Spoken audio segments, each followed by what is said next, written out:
and welcome to Viewpoint. My name is Volodymyr Solohub, and right now I'm joined by the Deputy Speaker of the Ukrainian Parliament, Ms Oksana Syroyid. Madam Deputy Speaker, welcome to Viewpoint. Very good to see you. Ms Syroyid, if you allow a couple of questions about you personally. You were one of the so-called new faces in the Ukrainian Parliament. You were elected as part of the Samopovich party. Where the voters wanted to, following the Euromaidan Revolution, the voters wanted to see someone new, the fresh blood in the Ukrainian Parliament. Can you tell us how is it for you to perform this new role in the Ukrainian Parliament? I think that all those who came to Parliament for the first time, especially from civil society, they all passed or still pass in the adjustment period, because it was very important to pass from the point of criticism and point of standing aside and analyzing and questioning something to the point of taking responsibility for the decision. And it's one of the most crucial things, I think, for those who came from civil society.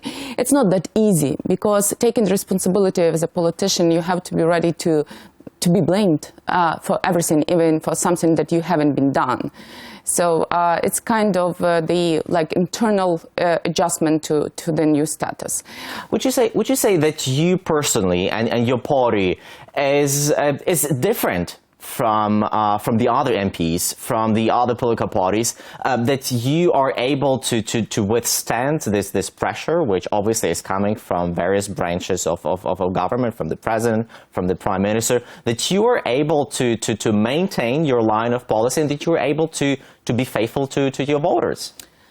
This is a very good question. I believe that Samopovich in the parliament is very unique, because this is the only political party now that didn't have the past, this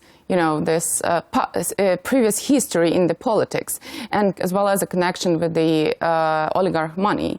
And it makes us different and very often not very convenient for the others, because all the other politicians and political parties in the parliament, they were growing up for years together, and it's like they were like in a closed club, and they were used to communicate in a specific manner. And our presence, it make them feel not very comfortable very often. And it started, for example, with the coalition process, when we were forcing everybody to sit around the table and discuss the coalition agreement instead of just signing it by the leaders.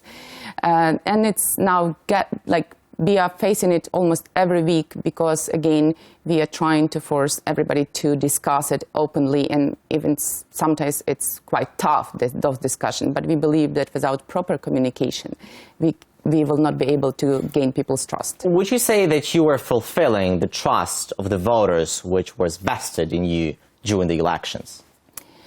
Since we don't have big oligarch money behind our backs, we have the only resource we can rely on.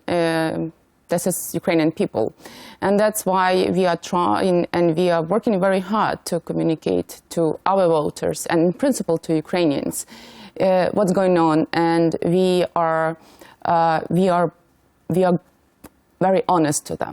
And even though sometimes it's very difficult to be honest, because not only pleasant things happening in the politics and in parliament, but still I think that we are learning to take this responsibility and take this challenge and to speak honestly, even in unpleasant things. And again, going to this controversial non-discrimination provision, the political analysts we've been talking to, they say that your main voters are the middle, at least in Kyiv, the middle-class people who were standing on the Euromaidan Revolution, who wanted to see the fresh faces in the parliament, and they voted for your party. At the same time, these very people were on Maidan, they were standing for the European values, and they are saying that, some of them were saying that they were disappointed with your party not supporting this sexual orientation non-discrimination provision. What would you respond to these people? I know that the Samopovich faction didn't abstain, part of people abstained from voting because the procedurally... Out of 20 MPs, only 4 voted for this provision. The lawyers, because they were, they were aware about what's going on, more aware. And again, since the amendment hasn't been debated at all, to the people, even for the MPs, was not very comfortable. They didn't even know what was going on. And here it was mainly the procedural procedural issue, not the substantial issue.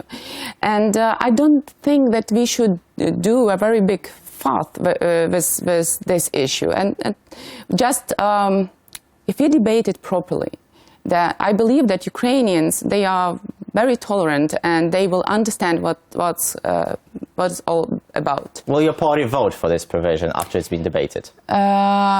We didn't have the faction meeting on this issue yet, so I'm not ready to communicate. Will you personally vote for it? Of course I will. I'm a lawyer and I'm absolutely comfortable. So you don't see the problems with this issue? I'm Christian, I'm a believer, I'm a Christian, and even though I'm heterosexual, yes, but I'm very comfortable because I believe that if you are Christian, then you have to take care of your personal sin. And first of all, and secondly, you have to express all love to all other people. And as the heterosexual, I believe that nobody would invite you for the party of others. So just stay calm and be yourself. Understood. Well, very interesting insight, Ms. Syroyid. Many thanks for finding the time to come and talk to us. Really appreciate that. This has been Volodymyr Solohub for Viewpoint, together with the Deputy Speaker of the Ukrainian Parliament, Ms Oksana Syroyid. Thank you for watching us.